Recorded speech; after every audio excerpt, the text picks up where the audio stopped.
আসসালামু আলাইকুম। আমি আহমেদ আল সাবাহ 20-21 সেশন আরবি বিভাগে পড়াশোনা করছি। জুলাই আন্দোলনে বৈষম্য বিরোধী ছাত্র আন্দোলনের একজন কেন্দ্রীয় সহ সমন্বয়ক ছিলাম। 2024 সালের জুলাইয়ে কোটা সংস্কার আন্দোলন এবং তৎপরবর্তী হাসিনা পতনের আন্দোলনে আমি সক্রিয়ভাবে অংশগ্রহণ করি।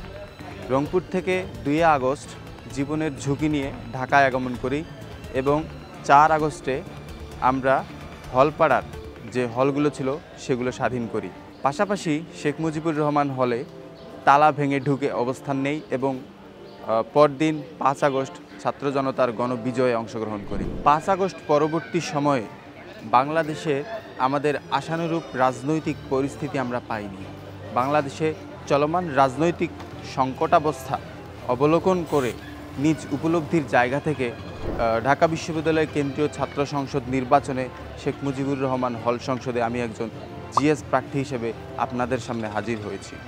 ঢাকা বিশ্ববিদ্যালয়ের শিক্ষার্থীরা অবশেষে সেই ঐতিহাসিক সন্ধিক্ষণের মুখোমুখি হয়েছে। আমরা পেতে যাচ্ছি ডাকসু নির্বাচন, যা ছিল আমাদের কল্পনারও বাইরে। ভোটারের পাশাপাশি প্রার্থীর আধিক্য দেখা দিচ্ছে, রাস্তায় রাস্তায় পড়ে আছে ইশতেহার।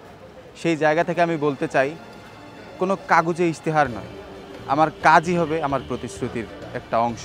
আমি যদি নির্বাচিত হই তাহলে শুধু নিজের কাজগুলোই করব না, বরং যারা আপনাদের কাছে ইশতেহারগুলো দিয়েছে তাদের সেই কাজগুলো যেন বাস্তবায়িত হয় সেটা তদারকির দায়িত্ব নেব। তাদের কাছ থেকে আমি কাজ আদায় করে নেব, কারণ ছাত্রদের সাথে ওয়াদা ভঙ্গ করার অধিকার কারো নাই। ডাকসু আপনার, ক্ষমতাও আপনার।